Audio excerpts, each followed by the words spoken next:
کراچی جو صرف ایک شہر نہیں، ایک داستان ہے، جس کی گلیوں میں خاموشی بھی چیخ چیخ کے اپنا درد بیان کرتی ہے، اور اس کی درد بھری تاریخ کا ایک صفحہ پٹھان ورسس مہاجر بھی ہے۔ دوستوں، ایک سول وار کے دو نتیجے ہو سکتے ہیں، یا تو صلح یا پھر ان میں سے کوئی ایک جیت جائے، لیکن اس وار میں نہ صلح ہوئی نہ دونوں میں سے کوئی ختم، اور نقصان صرف آپ کے اور میرے شہر نے اٹھایا، جس کو ہم کراچی کے نام سے جانتے ہیں۔ 1980s میں جب افغانستان میں جہاد شروع ہوا تو سراب کوٹ اور بنارس جیسے علاقوں میں پٹھانوں کے بیس بننے لگے، اور جب کراچی میں روزگار کا سلسلہ بڑھنے لگا تو یہاں ہر زبان بولنے والے لوگ آئے،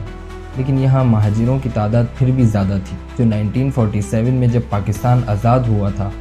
تو انڈیا سے ہجرت کر کے آئے تھے۔ لیکن جب مہاجروں کو غیر مقامی، یا یوں کہیں کہ انڈیا سے آئے تھے اس وجہ سے وہ عزت اور مقام نہیں دیا جا رہا تھا، تو حالات بگڑنے لگے،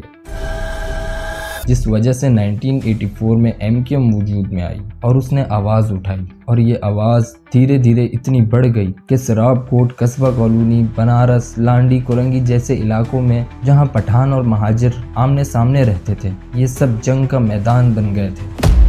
یہ سلسلہ ایسے ہی چلتا رہا، یہاں تک کہ 1986 کو پولیس نے پٹھانوں کے علاقوں میں ریڈز کی، جس کی وجہ سے پٹھان اور بھڑک گئے، اور اگلے ہی دن حالات مزید خراب ہو گئے۔ الاسف اسکوائر سے لے کر ناگن چرنگی تک خون بہایا گیا، پبلک بسز جلائی گئیں، لوگ گھروں سے اٹھائے گئے اور گلیوں میں لاشیں بچھا دی گئیں۔ یہ صرف ایک انسیڈنٹ نہیں تھا، یہ کراچی میں شروع ہونے والی ایسی ایتھنک سول وار تھی جس کی وجہ سے کراچی کی دیواریں آج تک خون سے رنگین ہیں۔ 1990s کا کراچی جنگ کا ایک بیٹل فیلڈ بن چکا تھا، جگہ جگہ فائرنگ، ہر دوسرے گھر میں جنازے، اور صرف پولیٹیکل بلیم گیم۔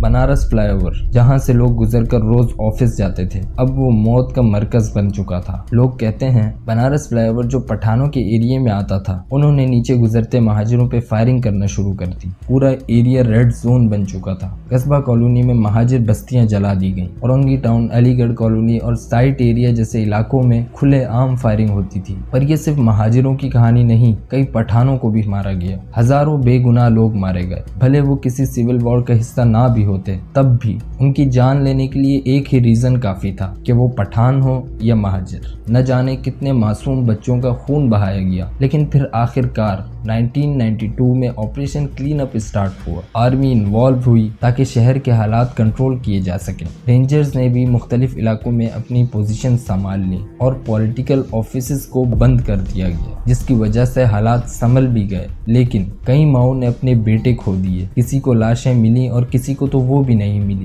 پھر بھی بنارس فلائی اوور کی اونچی دیواریں، قصبہ کالونی کی خاموش گلیاں اور سراب کوٹ کے روڈز سب گواہ ہیں اس وقت کے کہ جب کراچی سچ میں دی سٹی آف لائٹس ہوا کرتا تھا۔ لیکن ایک دور وہ بھی آیا کہ جب اس شہر پر کالے بادل منڈلا رہے تھے، یہ شہر خون میں ڈوب رہا تھا۔ بنارس فلائی اوور کی دیواروں پہ آج بھی گولیوں کے نشان موجود ہیں، جو گواہی دیتے ہیں اس شہر پہ کھلے عام ظلم کی جو اس کے ساتھ ہوا۔